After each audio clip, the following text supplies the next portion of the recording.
Disclaimer. The contents of Studio 151 podcast do not represent the views and beliefs of the TU Media Lab or the University of Tulsa.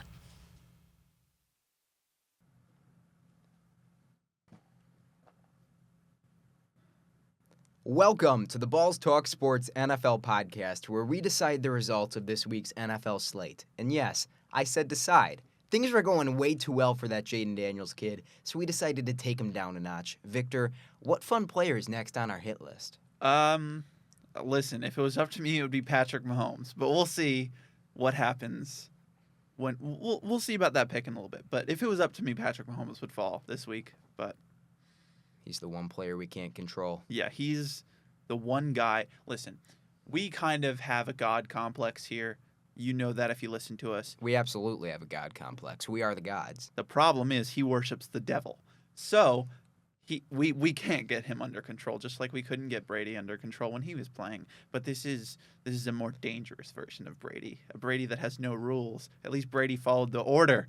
Mahomes is destroying everything that we know about the order. So yeah, we would like to be able to put Mahomes on our hit list, but he's the one guy immune to it. We may not be able to rein in Mahomes, but what we can do is get kinky. Victor, are you ready? I am. 2 episodes in 2 days. Our tri-weekly recap will be coming out either the day after the day that this is released or 2 days after, so make sure to catch that one too. It's been a little bit since we've done a tri-weekly, but that's going to be a good one. Tri-weekly is really more of a figure of speech. It's an idea, not necessarily a fixed state of being. All right, let's get into it.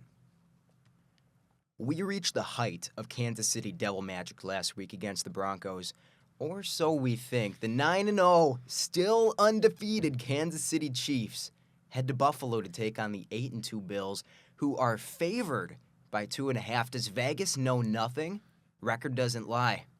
Victor, I don't care. What the Chiefs are doing isn't real. This is a team with a very strong defense. We see that week over week. They have excellent players at every level. They defend the run and the pass. But what they're doing offensively and still churning out win after win with this unexplosive offensive lineup, I don't think that it's sustainable. At least until they get Isaiah Pacheco back, the running game is among the least explosive in the NFL. Their top pass-catching option is DeAndre Hopkins. They've been getting better production out of Travis Kelce as well, but good offensive coaching and experienced players can only get you so far. We saw the offensive limitations against a good Denver defense last week, and I'm still picking the Chiefs to beat the Bills today. Now, that's more of a concern with what the Bills' passing offense is going to look like. Check the injury report. Keon Coleman, ruled out. Dalton Kincaid, ruled out. Amari Cooper's questionable. He's practicing, but he's been practicing for about 3 weeks. As an Amari Cooper fantasy owner, I'm just assuming he's not going to play. Victor, am I insane? No, I mean, listen, when I came into this game, I was like 90% sure I was going to pick Buffalo, and I came out of it, and I've got KC winning too.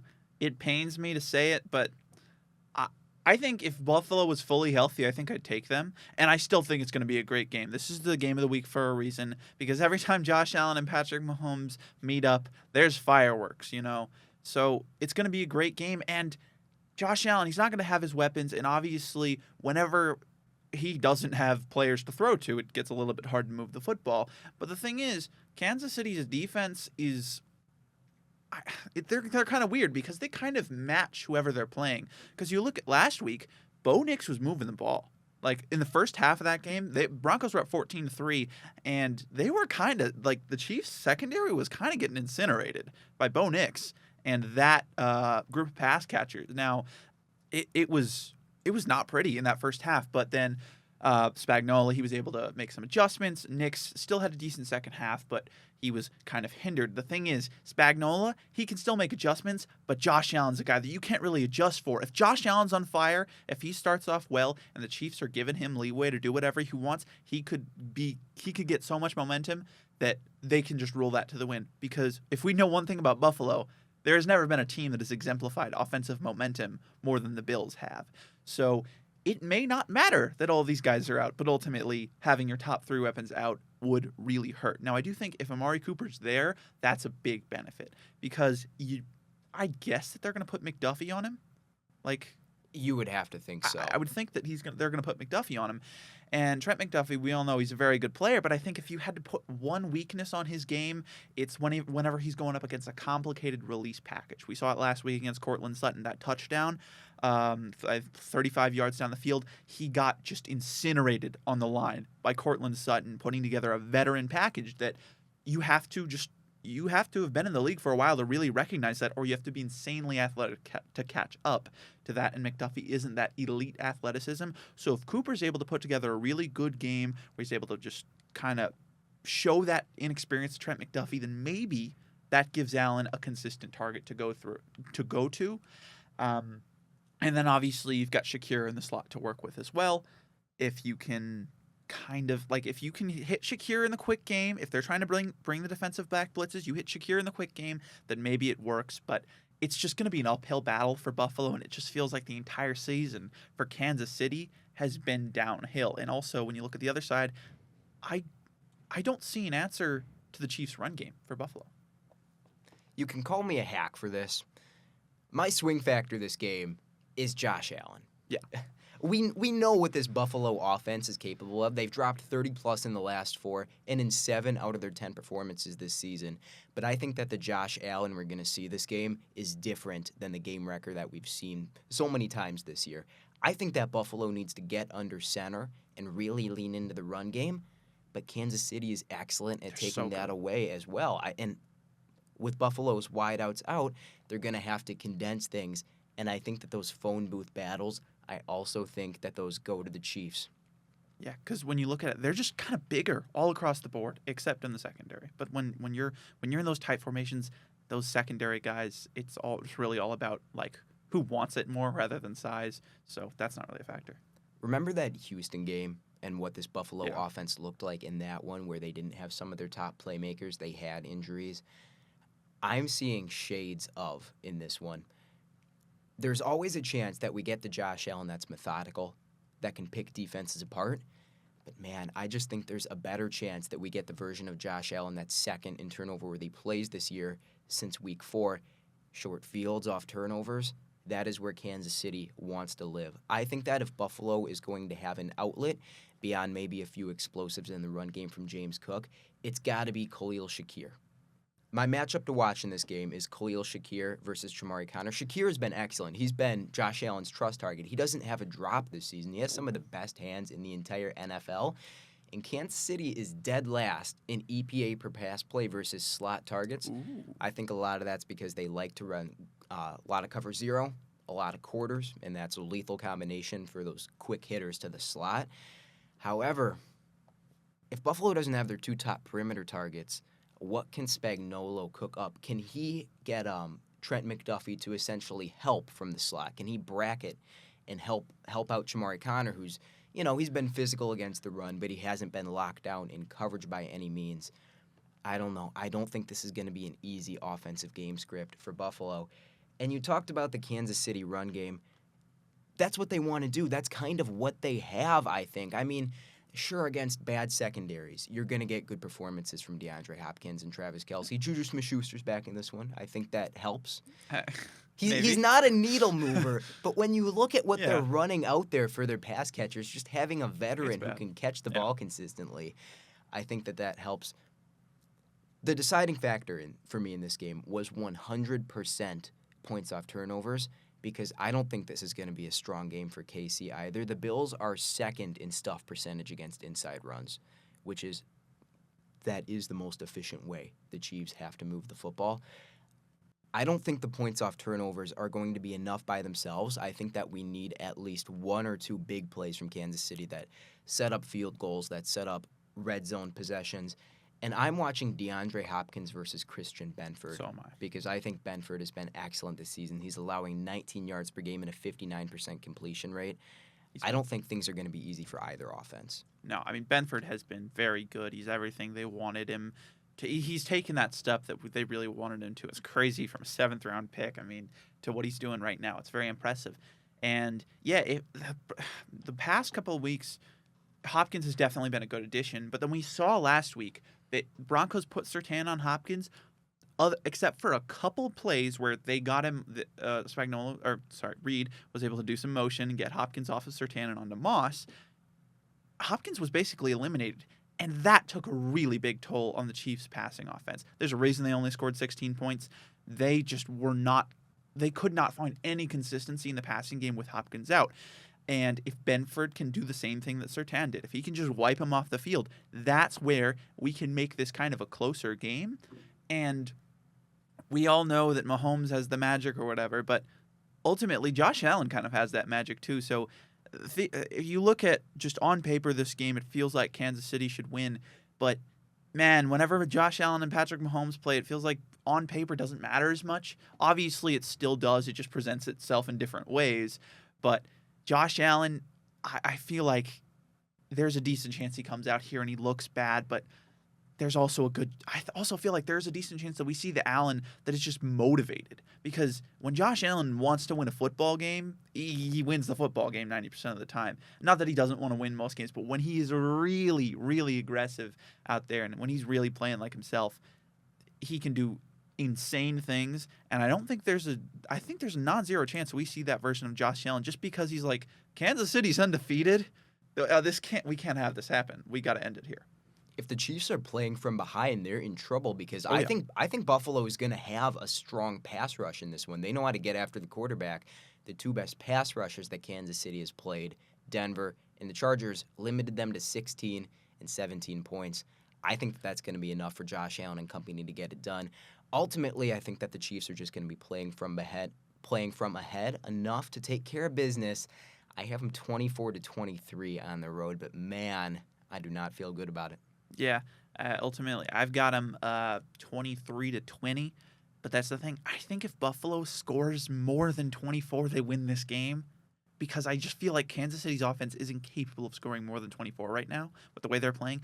So if you score more than that, I think you win. It's just such a hard number to hit when you're playing that defense. There's a strong ceiling about this Chiefs offense. Absolutely.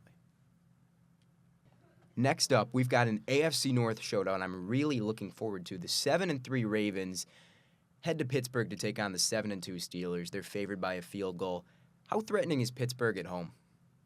Man, those terrible towels, they get in the head of other people. We talk about devil magic with Kansas City. I feel like Pittsburgh's got some too. I mean, they're 7-2 right now. I don't think anybody thought that they were going to be 7-2 coming into the season, and they're just winning. They're just winning. Like, in whatever way possible, they just get in the win column.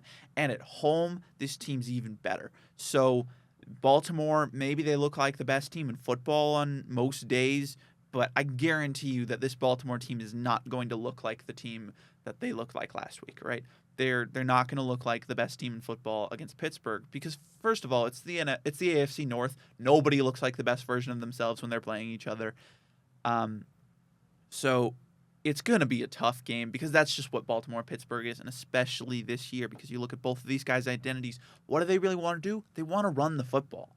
I feel like that's what Baltimore obviously wants to do, number one run team in football, but then Pittsburgh, right, with Russell Wilson, they've been one of the highest, I think the second in run rate in the league. So both of these guys want to get down and gritty and run the ball, and I think ultimately what it's going to come down to is, weirdly, who's going to be able to pass the ball better. Because we've got two teams that want to run the ball, but then you've got two run defenses that are exceptional, right? The Ravens, I believe, number one in EPA per rush in the league, or they're third in EPA per rush allowed, and Pittsburgh's second in EPA per rush allowed. And you look at the talent on those defensive lines, it backs it up. The eye test backs those stats up. These guys have been so good defending the run, so I feel like that might end up canceling each other out. Maybe Baltimore does a little bit better because ultimately they have more talent with Lamar and Derrick Henry, and Pittsburgh hasn't been the most efficient run offense, but it seems like they've kind of found their stride as of late. So ultimately, what it's going to come down to is if both of these guys can't necessarily run the football as well as they normally want to, who can pass the ball better? Now, we've seen Lamar whenever the run game's not working. Run game didn't do that well against Denver in the first half, and he obliterated that elite passing defense. Russell Wilson, we haven't seen it yet. We haven't seen him go out there, put the team on his back, and throw the ball more than 30 times and win the game with his arm. It's been a complement of the run game, and I really worry if Russell Wilson can do that at this stage in his career, because obviously in Seattle, he could do it. This would be a great Seattle Russ. This would be game of the week probably, but this is Pittsburgh Russ. He's played well, but I don't think we've seen him off of a short leash yet. I don't know that Russell Wilson has that gear, that put the team on his back gear at this point in his career, but I still can't believe I'm saying it. For the first time, this Steelers team actually has some threatening verticality. Over his 3 starts, Russ is only behind Anthony Richardson in average depth of target. And this Ravens secondary has been almost wildly disappointing. Brandon Stevens has been a problem. He's 3rd in the NFL in yardage allowed at 555 yards. And for reference, 1st and 2nd are 565. So he has been way up there. Marlon Humphrey has been his normal self. He's got 10 forced incompletions. I think he's going to be living on George Pickens. I think that that's the matchup. However, we saw Mike Williams come up with a big play. A lot of people were speculating how impactful he'd be. Didn't have the greatest tenure with the Jets. He looks like he's a perfect fit for this Pittsburgh jump ball offense. Definitely. I think we could see a 3-touchdown or so performance. And honestly, I know the Steelers want to run the ball, and that's very valuable. It provides a very strong floor against teams that don't defend the run well. I don't think they can do it in this game. I don't think that they have the push along the offensive line to get that done. I think this is going to be who drops back to pass better. I think Russell Wilson knows that, and I think he's going to be airing it out. My big question is, if the Ravens can't necessarily hang on the back end, what can this defensive line do as far as generating pressure, limiting play action, and getting inside Russell Wilson's head? That is why I have the Ravens winning. I think this could be a shootout, but I just think that Baltimore has more ways to win than Pittsburgh does. Absolutely. And then you look at the other side of the field. Pittsburgh's defense, they're missing Alex Highsmith. And that's just such a brutal blow because, man, Highsmith has been the best edge on this team. And you know who else is an edge on this team? It's TJ Watt. Now, that statistically he's been the best edge. You can look at the tape and there's arguments to be made. But TJ Watt, he's having a down year. You know, he's still TJ Watt, but he's at a sub 10% pressure rate right now. And with Highsmith out, he needs to be the guy to get pressure because Nick Herbig's had a good year. He's played well in a rotational role. It would also be pretty great if he could come in, step up, and play well for the entire game. But we haven't seen it, so I wouldn't count on it.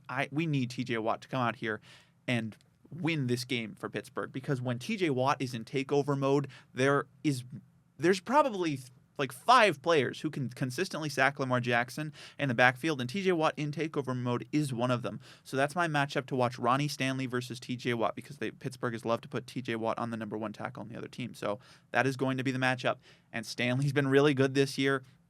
TJ Watt needs to take over if they want a chance to if they want a chance to win this game. You need to get pressure on Lamar, because when Lamar isn't pressured, he is incredible. He can find whatever you want.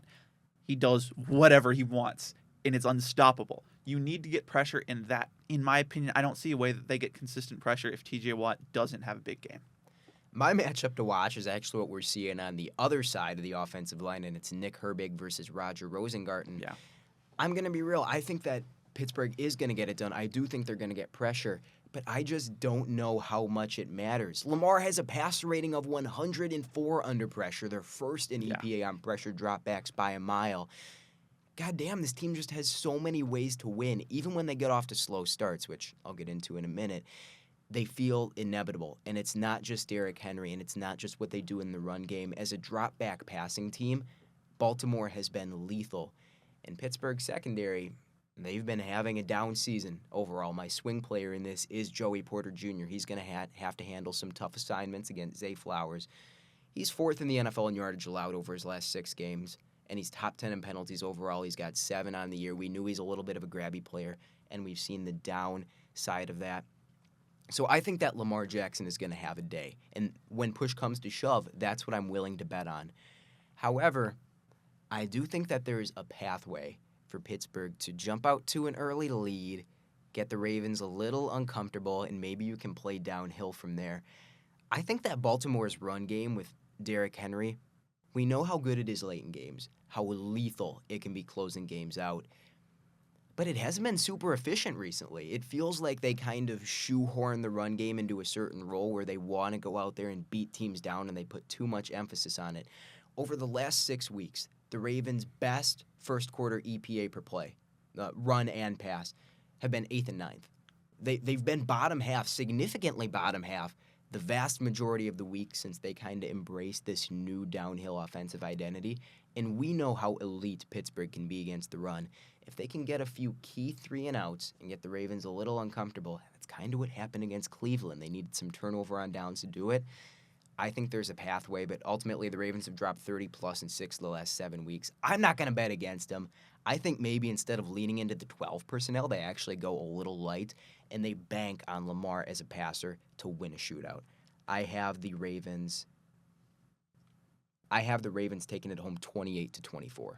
Yeah, I've got them 27-26. I think it's going to be a tight game. It's going to come down to the slightest of margins. But then again, you talk about Baltimore starting well. I think Pittsburgh, they hit their stride in the second half. So it would really be great if they could jump out to that early lead. But Russell Wilson's just as he takes in the defense, that's his strength. He's a veteran and he plays like it. He knows how to make these pre-snap adjustments, and that just gets better as the game goes on. So Pittsburgh's generally a team that hits their stride in the second half. So that is that weakness is big if they can take advantage of it. But I don't know if they're going to be able to. And with Highsmith out, I have trouble seeing how you're going to maintain the low blitz percentage that they have throughout the entire season with Highsmith out. So, and if you do blitz, and if Terrell Austin is forced to blitz a little bit more, that means you're going to be putting your guys who have not been in one-on-one that much in more uncomfortable positions, and that just gives the Ravens one more way to win. So ultimately, this just feels like a percentage play. I feel like Baltimore's just got the higher percentage to win, but it could go either way. It feels to me like the Steelers have 1 or 2 lanes, and Baltimore has a whole book worth of them. Yeah. But this could be a statement game for Pittsburgh. We're the real deal. We are absolutely Super Bowl contender because we can go out there and we can beat the best team in the AFC statistically. Not win-wise, but AFC North rivalry game at home. It's tough to bet against. You can choose against. Tough to bet against. It's going to be a really fun game. Now we've got a couple middle-of-the-pack teams in a crucial battle for playoff positioning. The 6-4 Falcons head to Mile High to take on the 5-5 Broncos. Denver favored by 2. Let's just hope this one doesn't come down to a big kick. Victor, take it away. Listen, the Broncos should be 6-4. I'm so sorry, man. Yeah, this is ridiculous. I mean, we touched on the devil magic earlier, but what the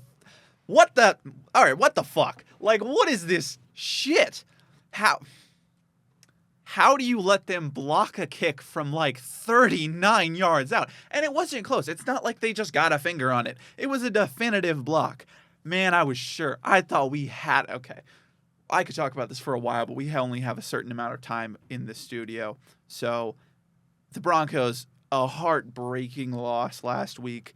Honestly, I don't think there's been a more heartbreaking loss in Denver since the Mile High Miracle. Ravens beat us in 2013. I think that is the last time that there was this much devastation surrounding a loss, because it would have been pretty nice to knock off the undefeated Chiefs. It would have been great. And this team was the better team throughout the entire game. So this is a well-coached team. Sean Payton and Vance Joseph has done a fantastic job, and they're two guys that I trust are going to take this loss and turn it into a really big response this week.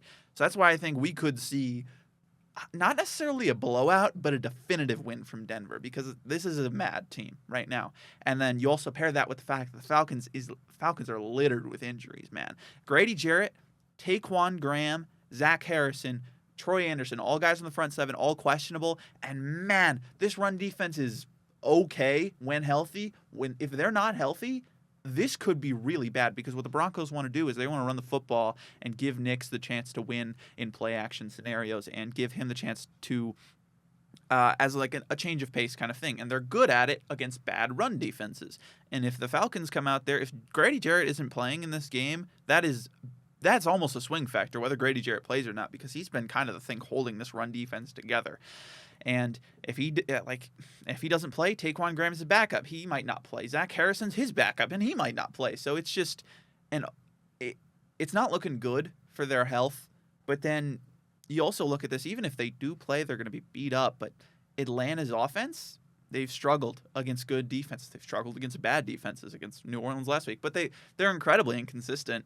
But they've been very consistent against bad defense, consistently bad. And the Broncos have a very good defense. So I struggle to see how Atlanta is going to be over 20 points, especially because Mooney's hurt. He might not play. He's dealing with an Achilles issue. And then Chris Lindstrom is also questionable. So it's just so many injuries for the Falcons. I think this would be a really good game if the Falcons were fully healthy. I might even pick them. I still think I'd give the edge to Denver.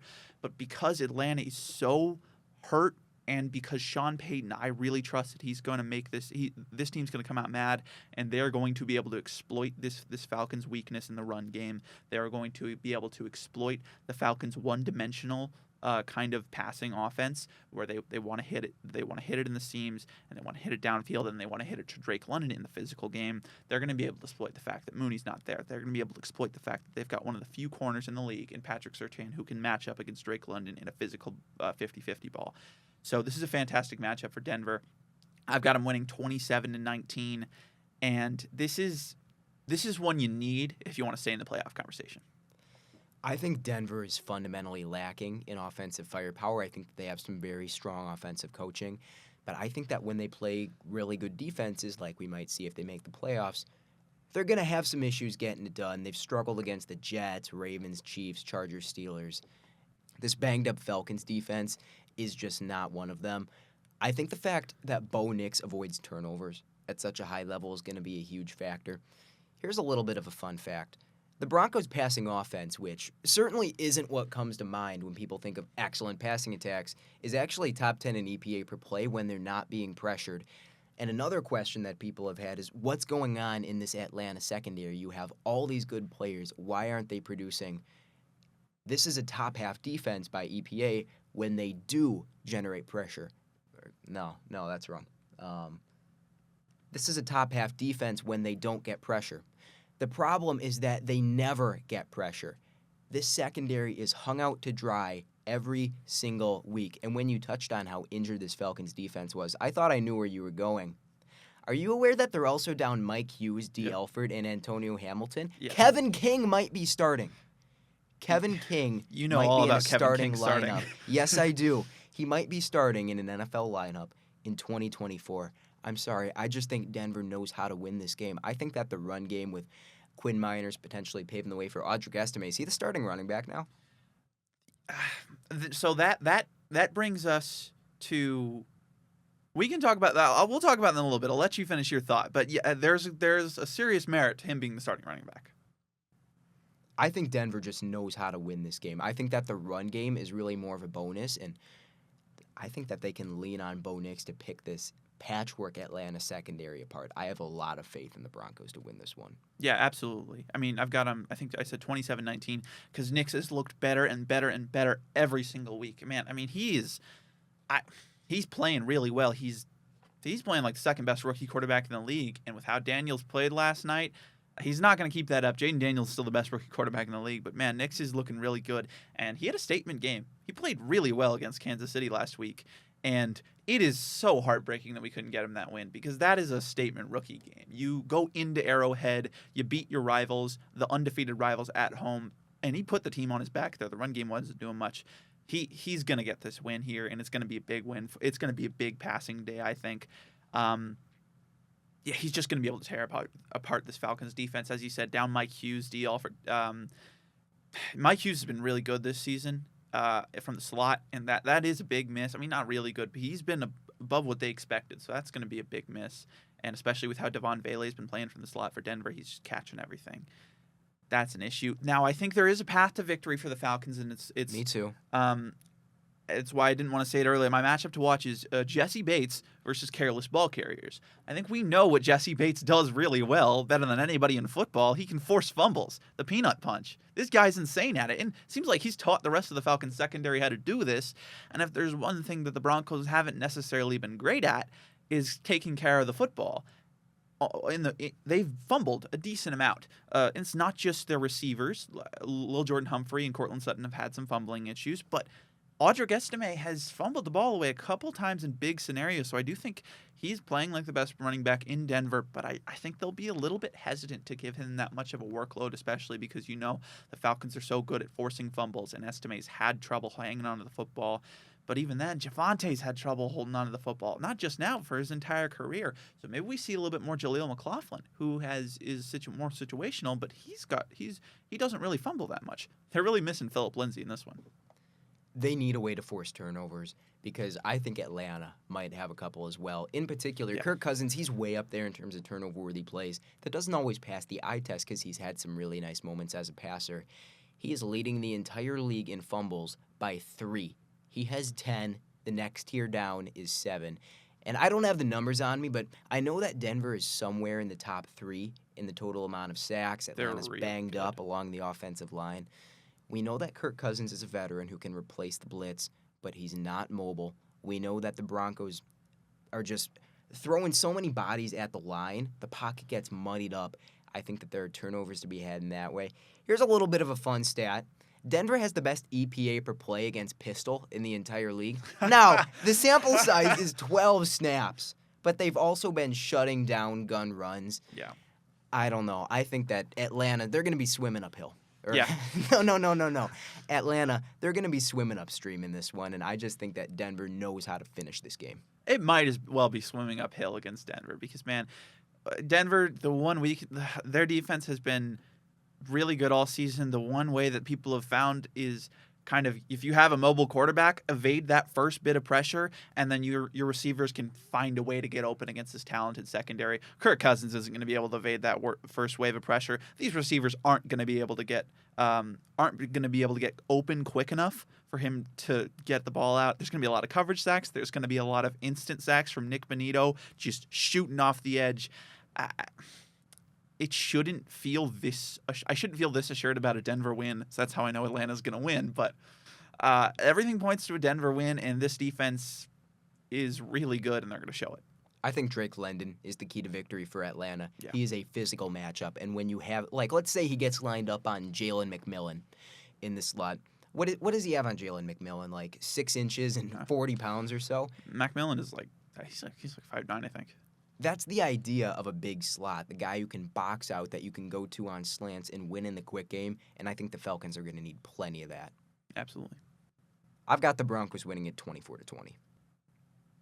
Now we head to the NFC West, where the 4-5 Seahawks take on the 5-4 49ers, two teams hungry, trying to stay in the playoff hunt in a tightly contested division. San Fran favored by 6.5 at home. And you know what? I'm going to bet on some positive regression from this 49ers offense. They're 5th in yards per game, 425 on average, 3rd in scoring drive percentage, but they've struggled on special teams. They've struggled in the red zone. I think there's something to be said about this team's dysfunction and how something seems to go wrong every week. But you know what? You can kind of say the same thing about Seattle. I have faith in the Niners to get this one done.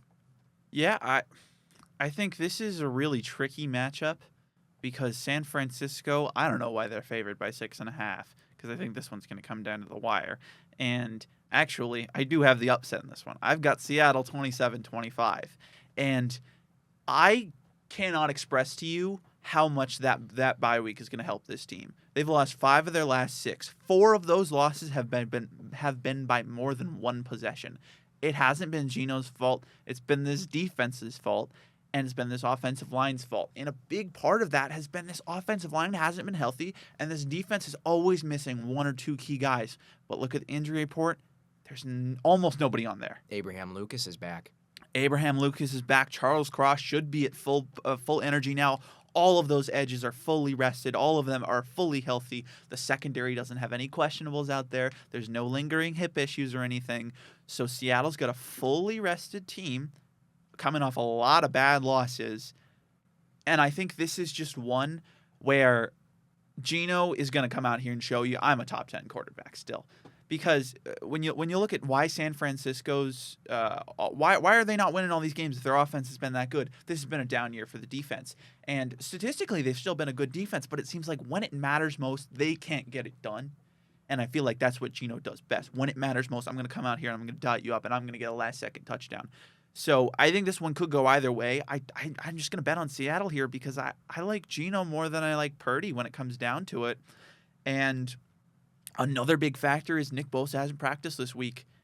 And if you can't get pressure on Geno Smith, then that is bad, right? Without Bosa, they're still going to be able to get pressure, but I don't know if it's going to be enough because every team's been able to get pressure on Seattle, and that's how every team's won. You stop the run, you get pressure on Geno.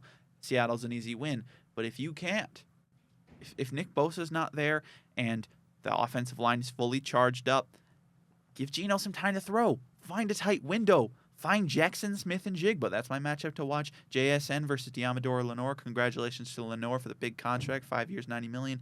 Well deserved. But when JSN's playing well, this offense is playing well. When Geno has time to throw, this offense goes off without a hitch. And ultimately, I don't trust the San Francisco defense to come up with enough stops to get them this win.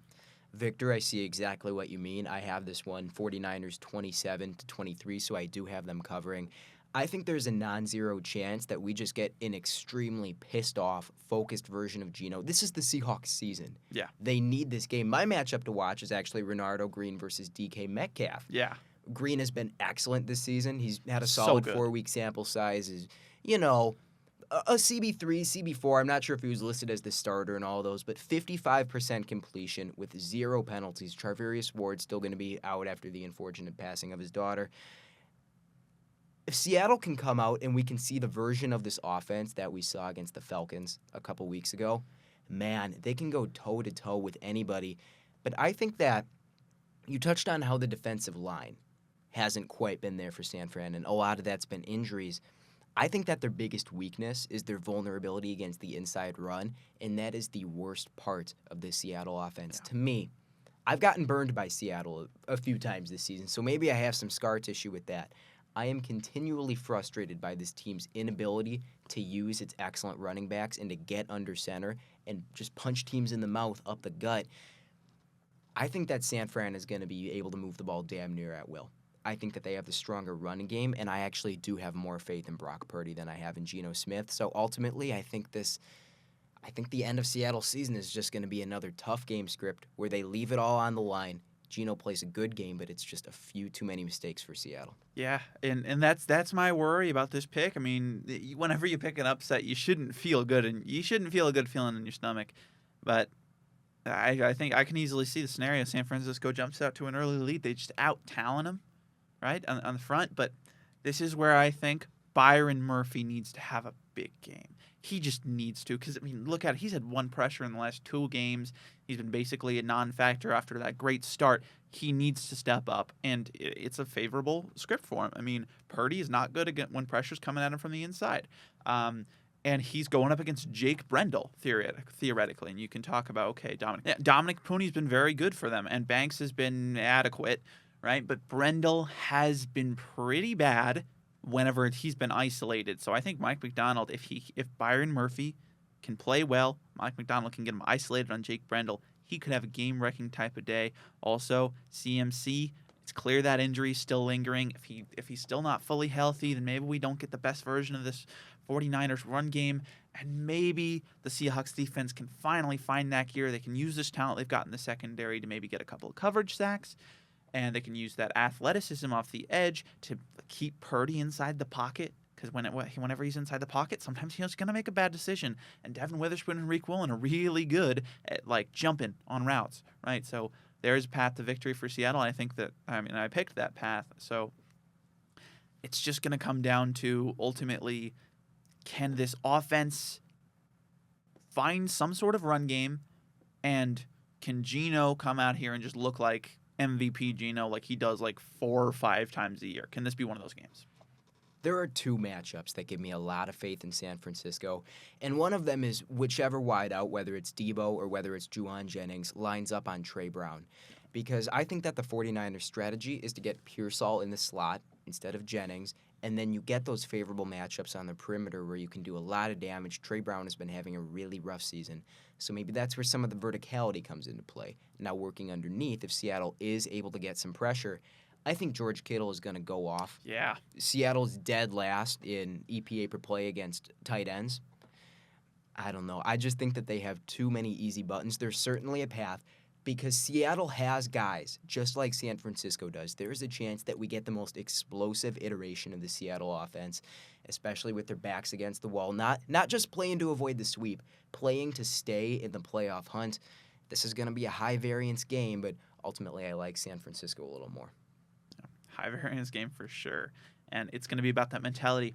Are you playing to win or are you playing not to lose? Right? And I feel like Seattle's played to not lose a lot this season. They need to figure out, how do we win football games? How do we not lose? Not how we don't lose football games. We got to win this game. You got to win. If you can win this game and not, you can win and lose this game, absolutely. If you don't look good but you barely scrape by with a win, doesn't really help your team's morale. You got to win this game confidently if you still want a chance to playoffs, because this team needs to believe they have a chance to playoffs. I feel like I'm kind of writing the Seahawks off. That's proven to be a bad decision when Geno Smith is your quarterback. Yeah, because, he just doesn't write back. Cincinnati heads out west for a must-win game against the 6-3 Chargers, who are favored by 1.5. And I think this one's going to be close. But I think that this could be the last straw for Cincinnati. To me, things feel ready to boil over in Cincinnati as far as the locker room and the coaching staff. And I don't think it's because Joe Burrow has a bad day or anything like that. Joe Burrow is a man on a mission right now. But you know who's also been playing absolutely lights out? Justin Herbert. I think he's going to have all day to sit in the pocket and pick this horrendous Bengals secondary apart. He hasn't had a turnover-worthy play in 4 weeks. Oh, my God, yeah. Herbert and Burrow are both playing at the top of their games right now. So no matter what, on Sunday Night Football, we've got 2 top 5 quarterbacks. All right, they're both top 5 quarterbacks. Let's stop with the discussion that anybody else is a top 5. We've got 2 top 5 quarterbacks on Sunday Night Football going at it. This should be a really good game. But ultimately, what I think will define this game is the fact that Herbert and his team, they have a top 5 quarterback. They have other ways to win. The Bengals, it's just Joe Burrow, Jamar Chase, and T. Higgins. But good news, T is back. He's back now, right? That's a big addition, and they're going to need it. The Chargers are surrendering the fewest points per game in the NFL at 13.1. Now, you have to look at who they faced. Yeah. The pre-Russ Steelers, I think, put up 20 or 21 on them. A disoriented Chiefs team dealing with some injuries. The Broncos and the Cardinals, before it felt like they figured out exactly how to use their players. I don't know how much of that to make out to being Jim Harbaugh and his impact, because I think that there's one thing that the Chargers do really well defensively. They don't necessarily have elite roster talent. They get good play on the edges. But the way that they're able to defend the run from light boxes and light personnel groupings, I think they use more dime than any team in the NFL. That doesn't seem like a Jim Harbaughism. It's very interesting to me. Poona Ford is actually a guy who stuck out to me, having a career resurgence. He's eating up gaps in the middle. Yeah. They run a ton of quarters. This defense feels like a walking contradiction in the best way. And ultimately, I think they're going to do enough to script Cincy's run game out of the equation. They have been locked down. Again, we touched on Poona Ford eating gaps up the middle. They have been excellent against the inside run. They've struggled running to their perimeter in some of these lighter coverages. The Bengals are top 3 in inside run rate. It's how they operate in this very stagnant Zach Taylor offense. And then ultimately it's going to be Joe Burrow out there passing for his life. He's probably going to throw the ball 35 times into quarters coverage against rangy DBs who are playing hungry, playing fast. It feels like the Bengals only have one way to win games right now. Yeah, and that's absolutely. deeply concerning to me. Absolutely. And we talked about this on last week's show, which unfortunately, due to a tech error by me, you guys did not see, and I apologize about that, because it was a really great show. And, we had a lot of we had some takes that definitely came true. I think we were right about every single word we said, actually. No, everything we said came true, so it's very sad that you guys couldn't see it. But we touched on Jesse Minter and this Chargers DC, and how if a defense is playing super well, and you look at this team, it's like, how are they playing super well? man, it's usually the defensive play caller, and Jesse Minter is doing a great job right now. I mean, Harbaugh talked about it last week. He's like, I'm worried that he's going to get stolen for a head coaching job because that's how well Minter's playing, and ultimately, that's my matchup to watch. It's going to be Zach Taylor versus Jesse Minter, and I think that's what's going to come down to. Zach Taylor is a rigid play caller who knows what he wants to do, and he's just not going to move off of it. And Jesse Minter probably has a good game plan, and there's two things that could happen. Either Zach Taylor comes out and he surprises Minter, and he's getting the best of him in the first half, but then Minter does what he does best, and he adjusts. He sees what's happening, he absorbs it, and he tells his players exactly what needs to be done. And when you've got some guys who are playing really well and are they're just doing what he says and it's working, when you have built that trust up with DBs like Cam Hart, Tarheeb Still, I believe is his name. Yep. Having a great season. They're both having really good seasons because of the scheme, but also they're good players. But it's clear that they believe in this team, so Jesse Minter will be able to adjust. And then there's also the scenario that Jesse Minter just hasn't pegged off of rip, and the Chargers really don't allow the Bengals to do much. We see a kind of game like the Eagles when they beat the Bengals, where it's just like they didn't really have an ant. Like, they got him on the first drive, but after that, the Eagles knew what they wanted to do, and the Bengals couldn't adjust to a good defense that had kind of gotten what they wanted to do down. So Cincinnati, if they want to win this game, Taylor is going to need to figure out a way to change. He's going to need to figure out a way to run the ball outside, which they've been good at. It's really weird that they're running the inside zone so much because you've got Chase Brown, and who's one of the most electric outside zone runners in the league. Is he one of the best? No, but he can get a big player too. He's got explosives in the tank. Absolutely. So get him on the outside more. I just don't understand why they're not doing it. And ultimately, this is the season that probably gets Zach Taylor fired. It should. I'm fascinated to see how well this Los Angeles secondary holds up, especially when you might be down Khalil Mack and Joey Bosa. The best wide receiver that they faced so far since the loss of Asante Samuel, which I really do think changes the degree of talent in the secondary, is Courtland Sutton. I would probably put T. Higgins above Sutton. I don't know if you would agree with that as a Broncos fan. I definitely would. Sutton's, his stats look good. He's not been playing this as well as he had in previous years.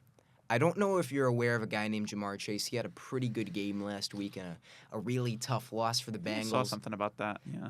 I think he had over 100 yards and a touchdown or two or three. 264 yards, something like that. It's crazy. Something of that nature. This is just a whole different level of talent that we haven't seen the Chargers face off against. And it's going to be interesting to see how well they hold up. I think this tells us a lot about Los Angeles' playoff ceiling. Can they go toe-to-toe with some of the best offenses in the NFL? Because even though it's just Joe Burrow and his two really good wide receivers, I do think that's what the Bengals are. Absolutely. You need to be able to show, because ultimately, this game is probably going to be kind of high scoring. Cincinnati's going to score. They're just gonna. It's kind of how they work, especially with T. Higgins back. So Los Angeles is going to need to be able to keep up with them. That defense is going to have to keep up with that talent, because ultimately a defensive coordinator can only do so much. This is going to be a big game to see, are those rookies just scheme dependent, or can they actually play? I really like Cam Hart coming out of the draft, but man, if there's one thing that guy isn't, it is a guy who can keep up with somebody downfield and flip the hips and track with them. And if he gets put on Jamar Chase, we could see 2 or 3 big touchdowns. Even if he gets put on T. Higgins, and it's not just him. Tarheeb Steele, he's a little bit more athletic, a little bit more flexible, but he's a little bit smaller as well. So T. Higgins could pick on him a little bit. So you're going to need to find ways to stop them. I don't know how, but you need to prove that you can hang with an offense of this caliber, and you can put up as many or more points as an offense as this good. There's a legitimate chance that this turns into a complete shootout. I actually have the Chargers winning at 30-27. I'm buying into the narrative. And it gives me pause to do that, because you look at who the Chargers pass catchers are. It's not necessarily pretty. My matchup to watch is Mike Hilton versus Ladd McConkey in the slot. McConkey's been Justin Herbert's trust target. I think he's been the most dependable option. I think there's a good chance Quentin Johnson scores a deep touchdown in this game. The Bengals secondary has just been that bad. It doesn't feel like they have a sticky player right now. Outside of Mike Hilton, who's essentially constrained to the slot, he's only giving up 22 yards per game. I think it's going to be really, really challenging for Cincinnati to win this in a shootout. I think that the Chargers just have more answers overall, but maybe, just maybe, they could expose the lack of talent that the Chargers have as far as pass catchers go. Yeah, for sure. But when you look at the Cincinnati defense, it is so clear they were expecting DJ Turner to have a breakout year, or Cam Taylor-Britt. They were expecting one of them to come out here. And they certainly have not. No, I had mean the opposite of a breakout year. Absolutely. Turner, we were getting so many preseason camp reports. Oh, he's so sticky. He's doing so well. He's fast, but that's about it. Like, he's got to do something. And Cam Taylor-Britt, I feel like, he had that one pick against Kansas City in week 2. He hasn't done much of anything else on the season. So the lack of pass catchers may not be a problem because Cincinnati has such a lack of talent in that secondary. But yeah, I think that's a great matchup to call out. Ladd's been pretty good this year. He's caught everything. I mean, he's getting open, but Hilton, if he could stick to him, maybe Herbert has a tough time finding somebody to get open. Need these young guys to step up. I think Cam Taylor-Britt is tied for first in total yardage allowed. I think he's one of the guys sitting at 565. It's been a serious problem for the Bengals. That doesn't surprise me. Yeah, he's been almost a liability. Ultimately, I think this could be curtains on the Bengals season. And, man, what if that's the case? Don't want to get ahead of myself. What a rough way for this iteration of the Bengals to go down. Yeah, because, there's reports that T's not coming back next year, so I really feel like they should have been able to. They made a Super Bowl, and that's great, but I'm going to attribute most of this to Zach Taylor, ultimately. I think he still has a job because he got carried to a Super Bowl by Joe Burrow and a good defense. If they lost to the Raiders that year, if Carr scores that touchdown, I don't think Zach Taylor has a job right now. It feels like one slow start too many. Yeah. It's finally caught up to him. Next up, we've got a classic rivalry. The Bears versus themselves. They also play the 6-3 Green Bay Packers. Green Bay favored by 5.5. Shane Waldron is gone, but is the Bears' offense fixed? Victor, I want your take first. I don't think it is fixed. Listen, it's a great week for Chicago because obviously parades all throughout the city. Shane Waldron, get him out of here, man. He should be banned from the city, right? It's been terrible. I feel like you can't overstate how bad Shane Waldron's play calling has been, not just situationally, but just on a down-to-down basis. Because we all know about that lineman carry on, what was it, 4th and goal? Or it was a fumble, right? It was something crazy. I can't exactly remember. Against Washington. Obviously malpractice. But, man, he's just been bad in all aspects. He's against half-decent defenses. Shane Waldron just hasn't known how to call a game. He clearly does not know how to utilize Caleb Williams to his best ability. So now that he's gone, will that change? I don't think it. I think it will, because you look at who's up next. Thomas Brown's going to be calling the plays. I believe he called plays for Carolina last year for a little bit. Woo! Yeah, that's encouraging. But no, we know what he wants to do. He wants to run the ball into the ground. That's just that's his game, and I feel like that's what Chicago probably should do right now. That's what they should do in this game. Just let's give Caleb less chances to lose confidence, right? Let's let him get under center a little bit more, get some easier looks, just get a run game going, because I don't think Thomas Brown's one of those guys that he's going to run the football and, okay, it's not working, let's pivot to the pass game. He's going to run the football no matter if it's working or if it's not working. And that's why I do think Green Bay's going to win this game, because it's not going to work. Because this run offense hasn't been that good. And Green Bay's run defense is top 10 in most metrics. So, there's just, I don't know if there's a path to victory. Maybe it was just all Shane Waldron. Maybe it was all him. Caleb can come out. We'll have a love Caleb duel. It'll be great, but I don't think so. And then you also, insult to injury, Braxton Jones questionable. Tevin Jenkins probably is not going to play. So even if you are going to run the football, 2 of your best linemen are out. It's just, yeah. I don't think the offense is fixed. I think we maybe see a pretty significant reduction in the what the fuck was that kind of offensive play design. There'll be more consistency. However, I don't think we necessarily see offensive play calling that gets the most out of this talented group of Chicago wide receivers. Yeah. I don't think we necessarily see creative motion implemented to make Caleb's job easier. And I certainly don't think they're going to turn DeAndre Swift into a running back that knows how to read the run scheme. I do think that to win this game, they probably need to establish a strong rushing attack, and I just have a hard time seeing that happen. Here is my stoppable force versus movable object of the game. It's DeAndre Swift versus the Packers linebackers. Swift, who's an elusive back, fundamentally is sitting at 46th of 61 in missed tackle forced rate. However, the Packers linebackers, Quay Walker just looks like an absolute bust to me as a Packers fan. Isaiah McDuffie looks like kind of what we thought he was, which is a decent fourth linebacker special teamer. They're 25th in yards after contact per attempt. However, you talked about how Green Bay's been a pretty solid run defense statistically. That's because with guys like Kenny Clark and some hard edge setters and Rashawn Gary, a 4-3 defensive scheme, they're able to create some push against the offensive line, and that's just not where I want DeAndre Swift living. I do think there's a path to victory for Chicago. And I think that the path is Caleb Williams comes out here and he switches his season up on a dime. I think the talent is in there. Do I think that all of Caleb Williams' issues are solved by letting Shane Waldron go? No, but he's been such a starkly different player than we were expecting. I think it's possible. He has the third lowest big-time throw rate over the last 4 weeks, and he's bottom 5 in pressure-to-sack ratio on the season.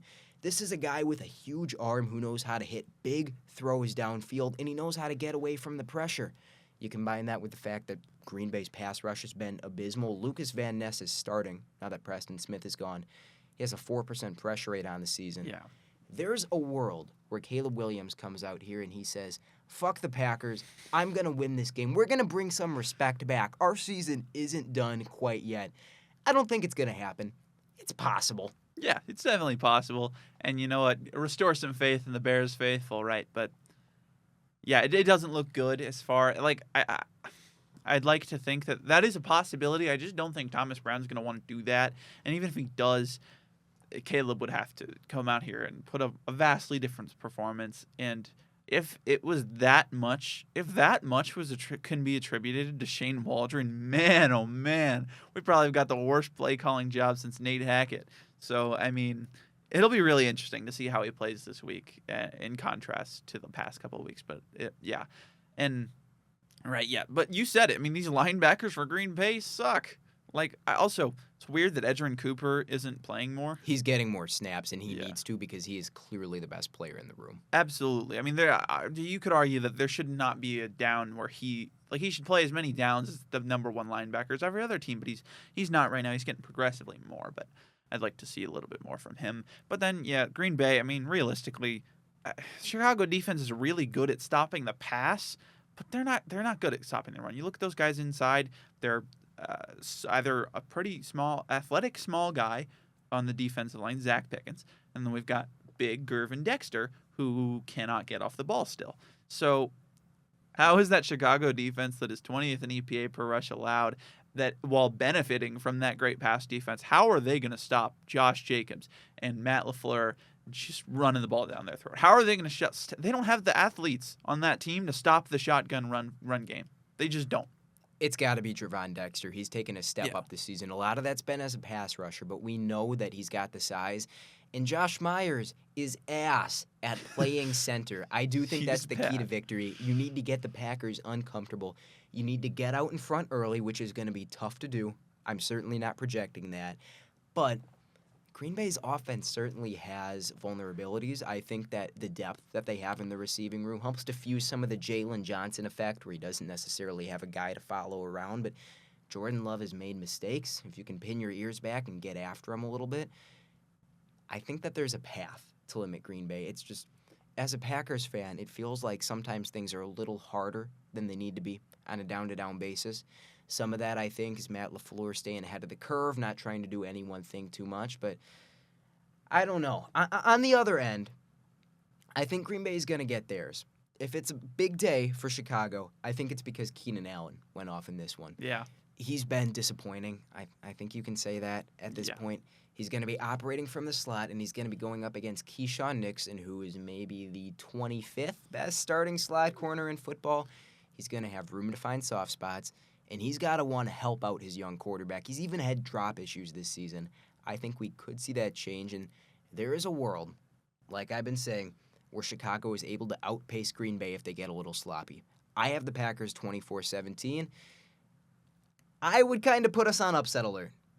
I feel pretty decent. I couldn't side with the Bears. I mean, even if the Bears were like undefeated heading into this point. I don't know if I could side with the Bears, but I'll take Green Bay. Yeah, I don't know. I agree that there should be the smallest upset alert, but I think Green Bay, they're the healthiest they've been since week 1. They're coming off the bye. They're going against a bad run defense with a really good run game. The offensive line's beat up. Yeah, that's true. That's true. But more the receiving core, I guess, is the healthiest it's been. That's true. The receivers are back. But yeah, this should be a game that you win dominantly. You come out in there, and there's no doubt for 4 quarters you were the better team. And if they want to make some noise in the playoffs, we need to see that on Saturday, on Sunday. We need to see them come in, show dominance. There's a version of Chicago's offense that doesn't suck. We've seen it before, like we saw in the London game, like we saw against the terrible Carolina defense. I'm not going to project everything just being better now that Shane Waldron's gone. Absolutely. The Rams travel to Foxborough to take on the 3-7 Patriots, who are maybe a little bit interesting. Don't want to speak too soon. Maybe. I'm betting on the Rams to get right. I think that what we saw last week was fundamentally a Bears offensive line issue, down their 2 top tackles. However, my matchup to watch in this game is Keon White versus Warren McClendon. Rob Havenstein ruled out.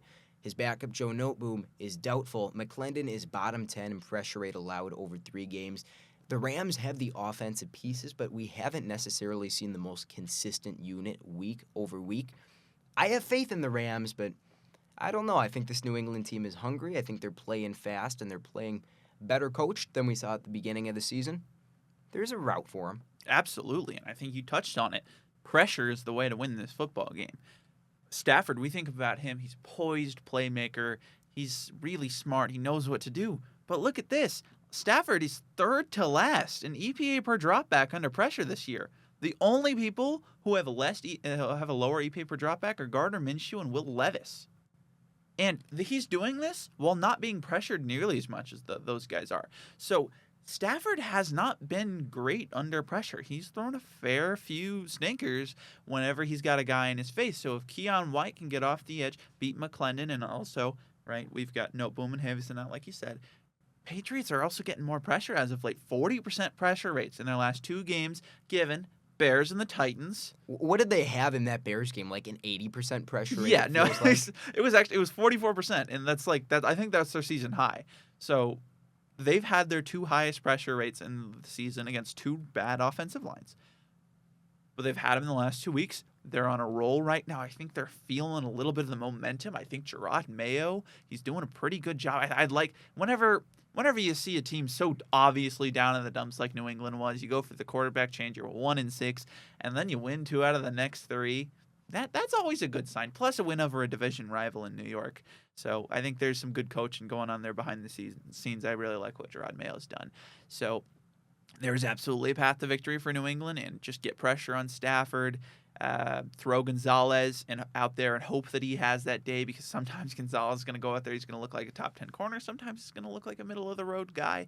More times than often, I think he looks real good. So you hope that that's the day that he gets, because you're going to need it going up against Nakua on the outside. So I do have Los Angeles winning this, just because while the Patriots' pass rush seems to have improved, the secondary seems to improve, the run defense hasn't. Like, it's still terrible. And the Rams, they didn't run it well last week, but Miami's run defense is good. I think we can attribute a little bit of that to the Monday night effect, where teams just play weird on Monday night. Oh, absolutely, they do. Like, just a little bit of it. So I do think they'll get Kyron Williams running downhill a little bit against a bad run defense. They'll control the pace, and they will win this game. But I think it's 22-16. I think if you lose by 6 to a good Rams team for New England, I don't think that's necessarily the worst thing that could happen this week. I don't think the Pats are a bottom-tier football team anymore. I do, however, still think they have a bottom-tier offensive line, and I think Jared Verse, who I wouldn't go as far as Defensive Player of the Year candidate, not quite, but he is producing like a true number 1 right now. I think he's going to wreck shit. So what does New England need to do? They need to get downhill early with Ramondre Stevenson, and that's really challenging to do when every starter on your offensive line sucks except for Mike and Wainu.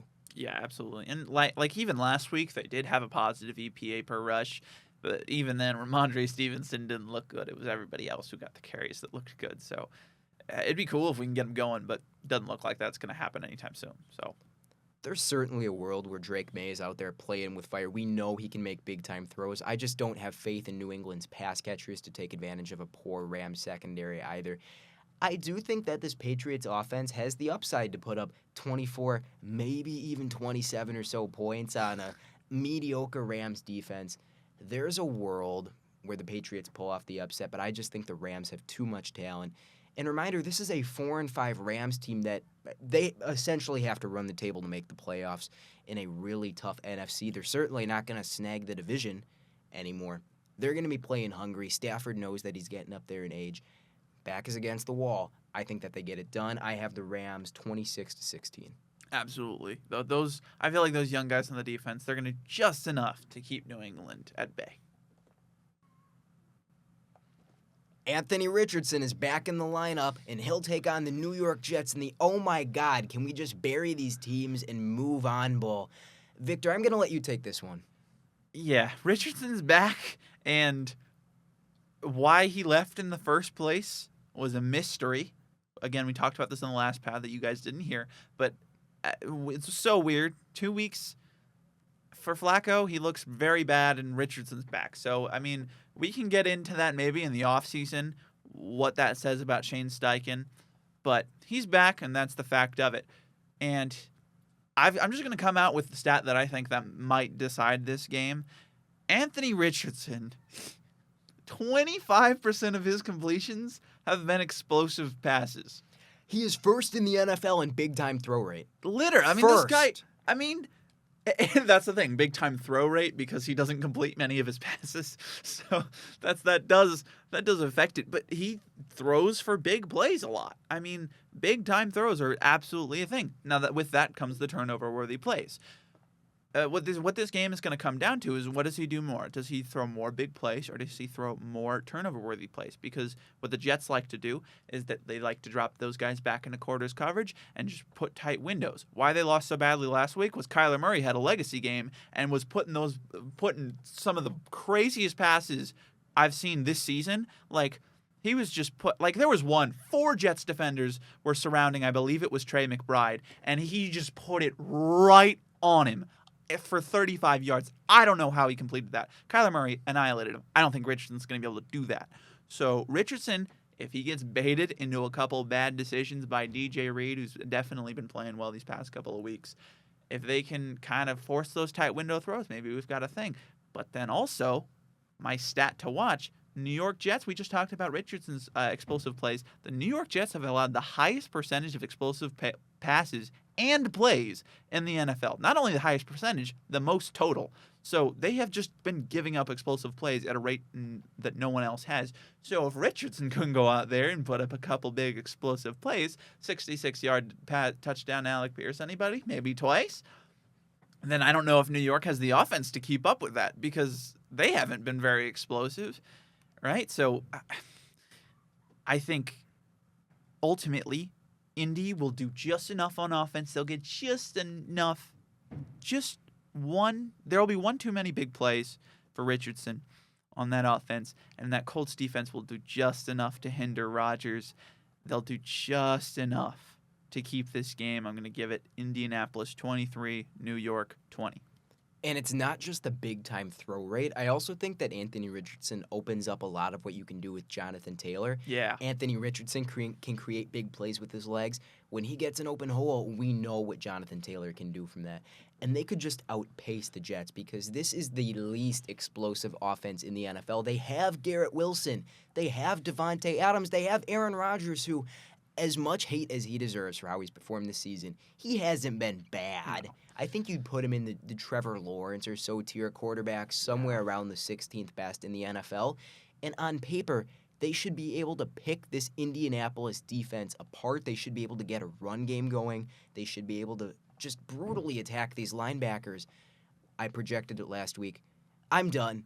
I'm done expecting the Jets to score over 20 points anymore, despite the roster talent that they have. My matchup to watch is Leatu Latu versus Olu Fashanu. Just 2 quality first-round rookies squaring off. And I think the deciding factor could be, now maybe the deciding factor is just that the Jets fall apart and decompose and do whatever they've been doing recently. However, I think a deciding factor could be the amount of pressure that they can get on Aaron Rodgers, who's certainly lost most of his ability to elude it. If Indy can come out and get some big explosive plays, maybe 3 long touchdowns is all it takes, even if you don't sustain any drives outside of that. We know they can do that. We know New York is vulnerable in that way. I don't know that the Jets can keep pace. I hate this. I do have the Jets winning it. I know I'm going to get burned. I have them 17-16 because I have so little faith in the Anthony Richardson experience versus a secondary that, sure, they allow some explosives. They're still above average by most metrics. They still have talent. It's tough for me to bank on Richardson being a competent NFL quarterback. I certainly don't think they built all his confidence back up in those 2 games where Joe Flacco was terrible. I think this one is damn near a toss-up. I just sided with the team that has better players on paper. Yeah, that's fair. I mean, I just this Tyron Smith being out really worries me. I like what we've seen from Olu Fashanu whenever, but he's played 3 positions and none of them have been left tackle, so that's kind of like he's looked good in all 3 positions, but will he look good at left tackle? Because that is kind of a different beast, and he did have some issues at left tackle in Penn State. So that's going to be the big thing is Dayo Odeyingbo has been playing so well this season, man. I mean, last week, they got so much pressure, by the way, on Josh Allen last week. I think it was like a 42% pressure rate or something like that. Dayo had 5 pressures. You know who had 8 pressures? DeForest Buckner. I mean, he's reaching game record status right now. He's always been kind of there, just on that edge for me, but I think he's there, man. DeForest, and not just in the pass game, he's been dominant in the run game too. The way the Jets have actually been able to move the football and kind of be efficient these past couple of weeks have been the run game, and I don't think they're going to find that against Indianapolis, the best run defense they've played in a little bit. So I think those Indianapolis front 7 guys are going to do enough to make Rodgers uncomfortable. They're going to take away the run game, and they're going to maybe try to pick on a rookie who has been good, but he's still a rookie. And then on the other side, the Jets' run defense. We've talked about it at length. They're just bad. Jonathan Taylor's very, very good, and the Colts' offensive line has been very good as well. Even with Bernard Ryman out and Ryan Kelly out, I think that'll hold against a bad Jets front 7 at stopping the run. So I think Richardson, if he doesn't have to throw every play, if they can just run the football efficiently, then they get the big play and the play action. I just have a little bit more. I have an easier time seeing Indianapolis winning this game than I do New York. But this also feels like a game that New York's just like, we suck, but we're just going to win this one. The Jets are actually favored by 4 in this one. That feels like too much. What? I know that's too much. I don't feel like that. It's obviously too much. This is just such a weird Colts team. The Joe Flacco iteration of Indy we saw last week that got blown out by the Bills. I think it wound up being a 10-point game. They scored a garbage time touchdown. It should have been closer to a 17-point game. That was the first game that Indy has played all season that was decided by more than 1 score.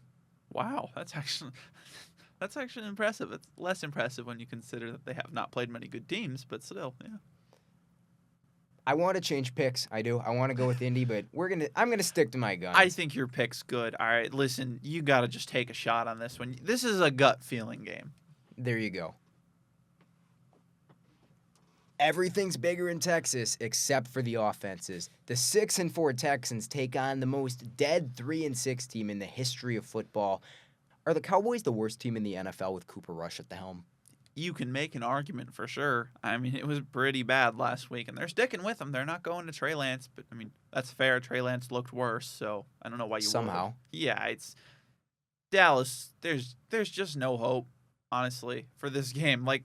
Maybe Houston's offense hasn't been great this season, but their defense has. They are facing some injuries, and that will hurt them. This defense is still going to be damn good, right? They're still going to come out there and put at least an adequate performance, if not a pretty good performance, and that's going to be enough to keep going up against an adequate defense. I have a hard time. I have a hard time seeing the Cowboys score even 10. So I think all Houston has to do is score a touchdown and a field goal, and they win this game. And whatever you want to say about the Houston offense, we'll see if they have Nico Collins back. I think he'll be a game-time decision.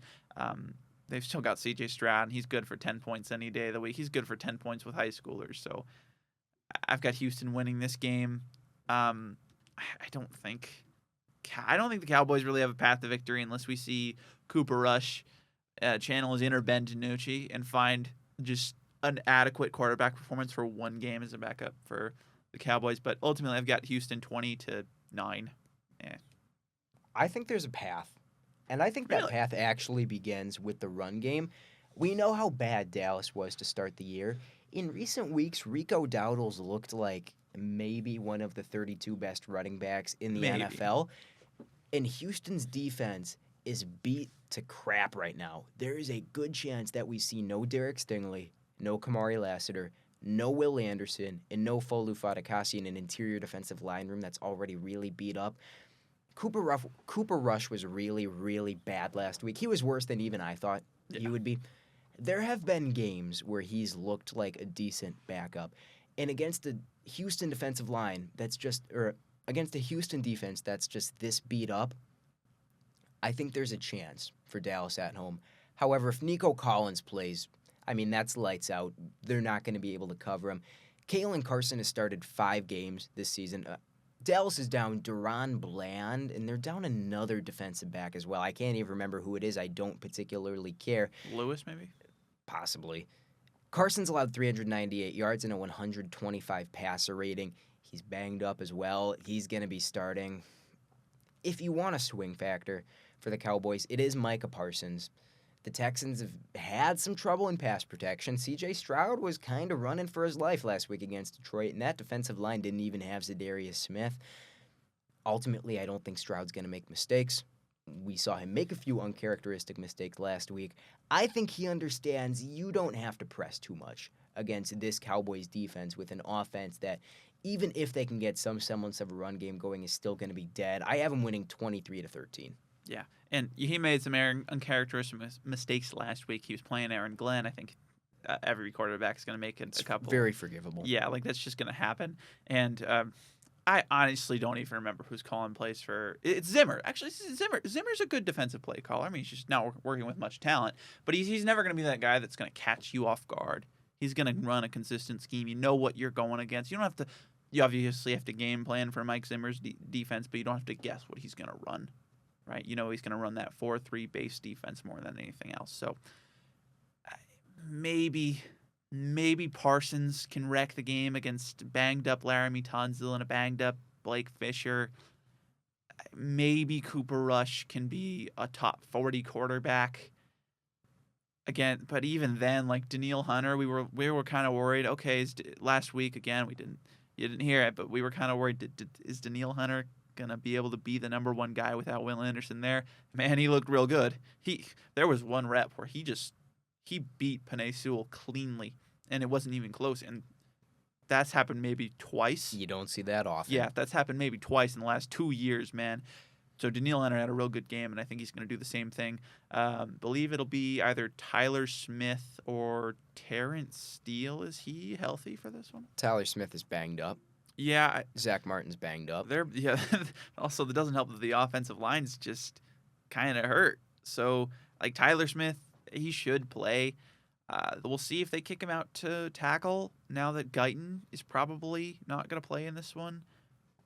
Though I don't know. I don't know if it's confirmed that he's not playing, but we'll see if they kick him out to tackle because we definitely don't want to start a Akeem Richards against Danielle Hunter. But maybe there's a path to victory. It's so slim that I don't even care about it, though. I think Houston runs the football. Yeah. I think that gets the job done. Even if there was a very legitimate path for the Cowboys, I wouldn't care then either. I've stopped caring about Dallas as a whole, I think. A long time ago. Probably last season. Yeah. The 3-6 Dolphins have a little bit of life, and they'll take on the Raiders at home.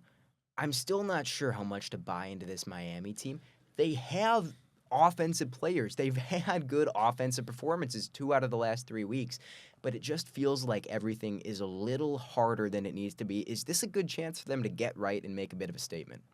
I don't think you can make a statement against the Raiders. Even if you beat them 40-0, It's the Raiders.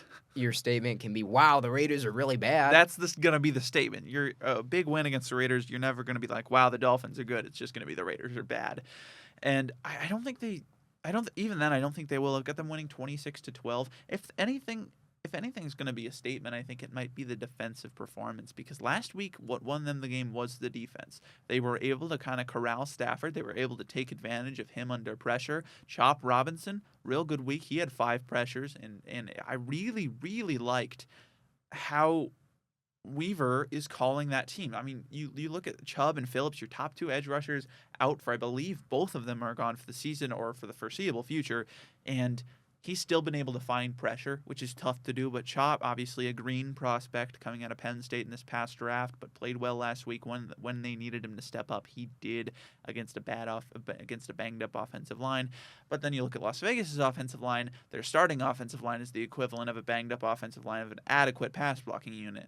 So their only good piece, Colton Miller, has been having a rough year. So I think Chop could take over this game. Possibly. When you've got that much athleticism going up against these bad of tackles, that might be enough. Vegas's run game is going to be absolutely non-existent. I think that their defense is going to put them behind the 8 ball early, and it's going to be Gardner Minshew trying to climb out of a deficit. Things could get really ugly. Now, to play devil's advocate, Kendall Fuller is out. Jalen Ramsey's banged up. Cam Smith, who's been picked on consistently throughout his NFL career, struggled to even get on the field. He's going to be starting this one. He's going to need to get it together against Trey Tucker and company. I don't think the Raiders have the worst passing offense in the NFL, but man, it's still going to be tough. Brock Bowers is going to have a vintage performance. I feel like we can already say a vintage Brock Bowers performance. He's just been that good. Yeah, He's been unreal this season. I think it's a strong game for the Dolphins' defense. I think the offense does their job. My matchup to watch is Jalen Waddle versus Jacorian Bennett. Not because it's 2 good players going at it and I want to see who comes out on top. I just want to see if Jalen Waddle can figure it out. Is there a pulse? Yes, because he has been having a really rough season, hasn't been separating, has not been coming down with tough catches. But Jacorian Bennett has been having a tough time really covering anybody. So if there's a chance for Jalen Waddle, and I think with Jalen Waddle, this Miami offense, because if they're going to make the playoffs, it's a long shot. This needs to be a lethal, explosive unit. I think we could see the beginnings of it this game. They need to get this one right. Absolutely. There's no room for mistakes if you want to make the playoffs, and you need to figure it out because they've played well the last 2 weeks. They haven't played good enough to come back from the hole that they got put in with the Tua injury. So, yeah, we need to see if you can't beat a bad defensive unit comfortably, you can't look very good against the Raiders this week. I think the playoff hopes are probably in the drain. There's still a chance. If you come out here and you look real good, you get the win convincingly. I'm not out. I'm not saying there's no chance. I think I would not put it past the Broncos to cede their wild card spot to the Dolphins. It's a very Broncos thing to do. And when you look at it right now, there are probably 4 teams fighting for that last wild card spot. The first 6, it's so weird, but they almost look secured for those teams. And then it's like the Broncos, the Colts, probably not going to happen. The Bengals and the Dolphins fighting for that last playoff spot. So normally the Dolphins wouldn't have a chance, but in a very weird AFC playoff landscape, they still do, but they need to show that they can still be a playoff team. They've got a weak schedule, but this is it. This is go time. The NFL's shakiest 2-loss team, the Minnesota Vikings, head to Nashville to battle the 2-7 Titans, who I think are better than their record. I'm calling my shot. Will Levis regresses all the way back. Yes. In this one, he is going to have no answers for Minnesota's defense. I'm calling another shot. Andrew Van Ginkel is either going to have multiple drive-killing sacks or he's going to force a turnover, whether he's picking up a fumble and taking it to the house or he's dropping back into a passing lane and picking Levis off. I think this is going to be a really, really bad time for the Titans. I'm going to say this, though. Not so fast. In the famed words of Lee Corso, Will Levis is back. Now, fully, no. But last week, he had a positive EPA. He didn't suck. He didn't. He had a positive EPA for the first time in, a long time, last year. So there's a pulse there. We've got some life. The Levis fandom has something to root for because, let's be honest, being benched for Mason Rudolph, it looks like everything's over. There's a sliver. There's some light at the end of the tunnel. I do think there is a path to victory for Tennessee. As you said, Minnesota pretty shaky, but I think the run game has got to be working, and it's worked the last 2 weeks. That left side, like the right side of Tennessee's offensive line, it's not good. The left side, J.C. Latham, man, he's looking good. He's moving some guys. Yeah, I mean, he did that at Alabama. We were like, is that going to be able to transfer? Can he still move those guys at an NFL level? And can he keep up that big body? Like, can he move with the NFL guys? Yeah, he can. Like, in the run game, there haven't been many guys who can go up against him. And then you got Skoronski next to him, who's playing real well. He seems to have found that second gear that we were worried. Okay, does he have the strength? Will that arm length really transfer to the next level? It seems like he's using that. He's a smart player. When he gets to the second level, he's able to just find the guy and latch onto him. So with Tajay Spears and Tony Pollard both fully healthy, you can run the ball against a Minnesota run defense that is good, but not great. I'd say their strength is the pass game. Maybe something works. Maybe we get something. Maybe Will Levis because he was hitting Calvin Ridley a lot last week. Maybe Stephon Gilmore has an off game. He's gone between good and bad throughout the season. Maybe he has a bad game. Maybe Calvin Ridley goes for 102 touchdowns. Maybe Will Levis runs for one. Maybe Tennessee wins 21-17. I don't think that's going to happen. I'm just saying it's possible. But I do have Minnesota winning 22-13 because last week they beat Jacksonville by 12. They beat Jacksonville by 5. I mean, that's bad. There were some circumstances around that. I don't know. Is Will Levis back? Is he back? Victor, do you remember who Leroy Watson IV is, perchance? That sounds like a character from the Cleveland show. He's the right tackle. He's out. Are you aware of who John Ojukwu is? I think I remember him from 2023, actually. I think I've heard the name. Well, he's behind Leroy Watson, who I think has been the second least efficient tackle in the NFL. So I am not enthusiastic about the kind of pass protection Levis is going to be getting. And I think that the Vikings are better against the pass than they are against the run. However, what I really like about Minnesota's defense is they have shown time and time again they can defend the run from light packages. Like, if they went with their big-bodied guys, I think this run defense could be even better. I think it could be fringe top 5, and I think it's going to be enough against the Titans and Tony Pollard and Tajay Spears, who I think just have an okay, maybe okay to solid run game. On the other end, I got to have some faith in Sam Darnold that he's going to get right. Yeah. I think we learned something against the Jaguars about Sam Darnold. We learned that we can't take the really bad decisions out of him every single game. It's going to stay in there. But I'm not going to count on it happening twice. I think he's going to pick the Titans' defense apart, and I think they're going to be able to run the football. Tennessee is 29th in interceptions with 3 on the season. Yeah. And like you said about that run game, they've been able to play in those light packages because Ivan Pace and Blake Cashman have been heat-seeking missiles from the linebacker position. So that's been great. But, yeah, Darnold, last week, they should have won by a lot more. When you break it down, it's impressive they lost. They should have won by 3 scores. They should have. They outgained the Jags by 250 yards. They held the ball for 42 minutes, man. That's really hard to do. They scored 4 field goals. All came from within the Jacksonville 30, 3 in the red zone. They went 0 for 5 in the red zone. Sam Darnold threw 3 picks, all within the Jacksonville 30. 2 of them at the goal line. And they still won. Jacksonville's bad, but they still won that game. So Minnesota, everything went wrong last week on offense, and they were still able to muster up enough against an NFL team to win. So I don't think they're going to lose to Tennessee. I think there's a path.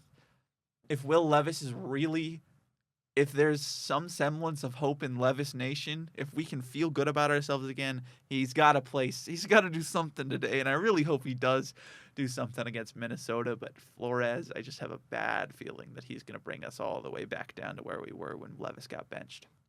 As a last word, I want to insert some fantasy advice. If you've got Justin Jefferson, this is a good week to play him. Yeah. I mean, I know you were considering not playing him last week, right? But this is probably the better week to play him. Mac Jones and company are headed to Detroit to take on the 8-1 Lions, giving credence to the expression Jaguars to the slaughter. Is there any hope? No. What? Nope. No. There's zero. What? There's zero hope. Detroit is a 14-point favorite. 14. Those are college numbers. I'd bet them to cover. So did I. I would bet them to cover this week. Like, that is insane. But it truly shows you how dominant they are. Also shows you how dominant that their starting quarterback threw 5 interceptions last week, and they beat a 6-4 Houston Texans team. I mean, come on. Like, what? Meanwhile, we just saw everything that had to go wrong for Minnesota, and Jacksonville still couldn't win that game. So, and Detroit's probably a better team than Minnesota. So even if everything did go wrong for Detroit, the natural next step would be that they win by like 10 points. So that's one of the honestly, I'd take that cover and I'd feel pretty. That's one of the better bets of the week, honestly, because Jacksonville's not going to be able to do anything. On offense, Mac Jones is clearly not an NFL starter. And the only reason it's not higher is because Vegas can't justify putting it higher. So that's not a bad bet. We don't tell you how to spend your money, but that's not a bad bet. There's no hope here. Jacksonville defense is horrible. We all know this. Even with Tyson Campbell back, and I do you know, is Eric Armstead playing in this one? I don't. Tyson Campbell might be out, though. Well, there we go. The 2 decent players, because Armstead was out last week, and, man, they got killed in the run game. So Detroit's just, they might not pass. They might not. Like, you don't need to. They won't need to. They're just going to pound the rock, I think. The Jaguars' run defense sucks. They don't need to pass against most teams, but definitely not the Jags. And even if you do pass, it's a really bad secondary with some really good pieces. You got Jameson Williams back from suspension. Amon-Ra St. Brown. He's called the Sun God for a reason. This could be worse than 47-9. I think Jared Goff is a little picked off. I think Jared Goff is a little pissed off. He was right a little now. pissed off last week. I think he's pissed off this week.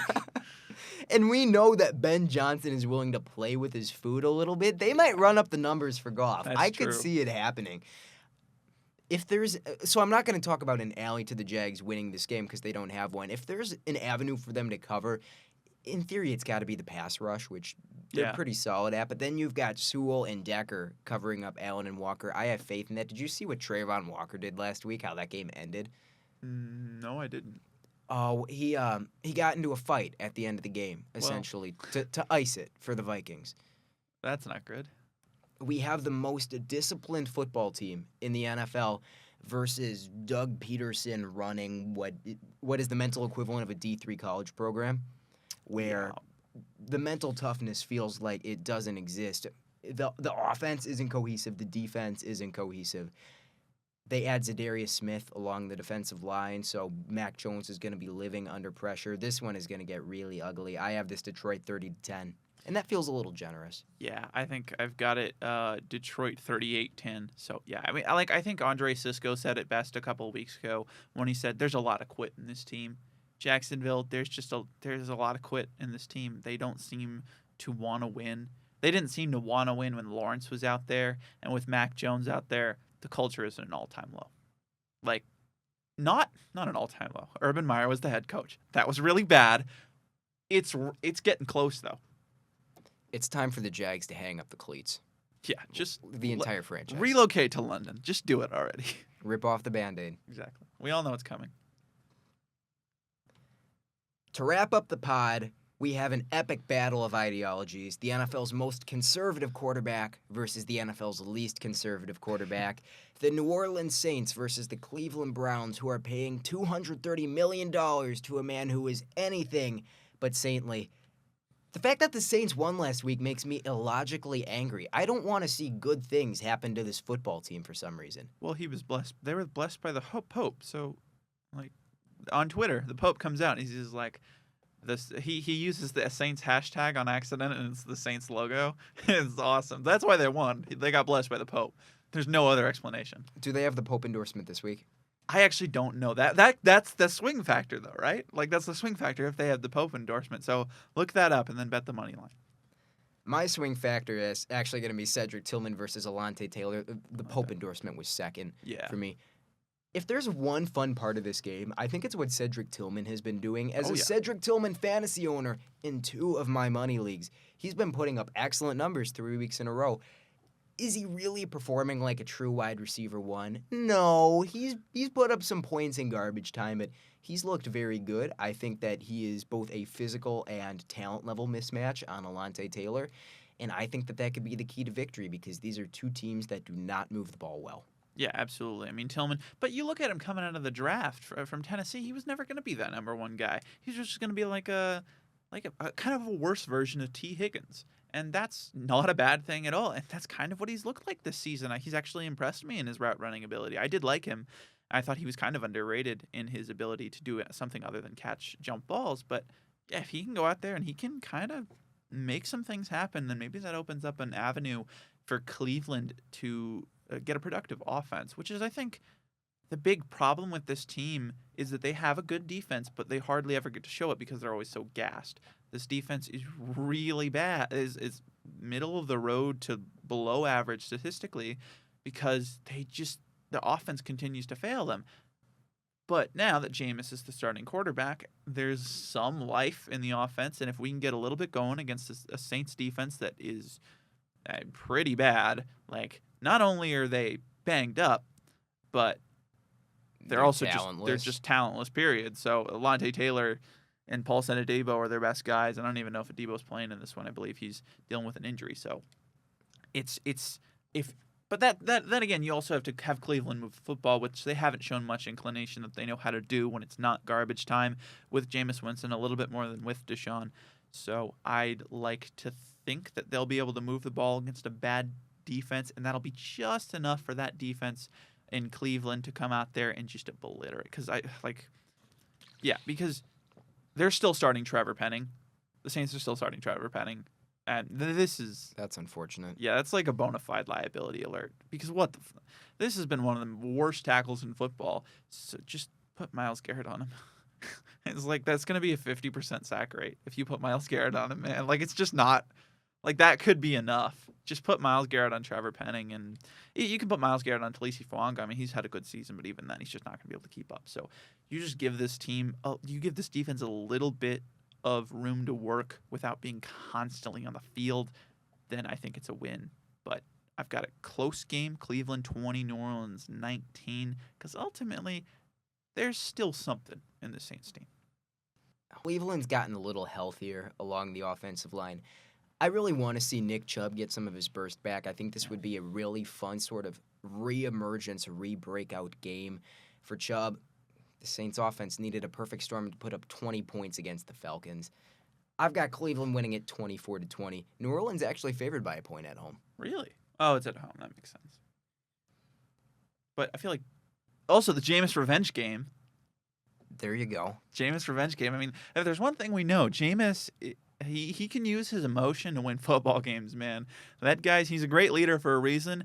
He can rally this team around. They let me go. Let's kill him. Even if he doesn't believe that, he could do it. I mean, Jameis is a very good leader, and he can get his guys riled up. That's a very good quality of him as a quarterback. Also, just a really smart guy, so he'll be able to see that. So, definitely something. Remember when he had a really good game against the Ravens?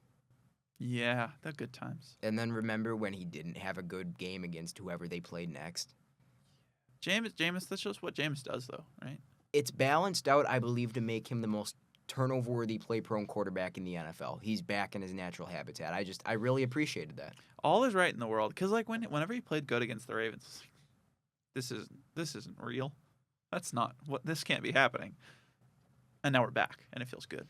This is one of the least threatening defenses in the NFL, what New Orleans is running out there. If Jameis is ever going to have a high-end game, if you can ever predict whether or not Jameis is going to be good, I feel pretty solid about this matchup. Yeah. And that's all we've got for you. There are a lot of other podcasts out there that'll lie to you and spread incorrect opinions. Just remember who's really calling the shots. Us, obviously. Ladies and gentlemen, stay hard.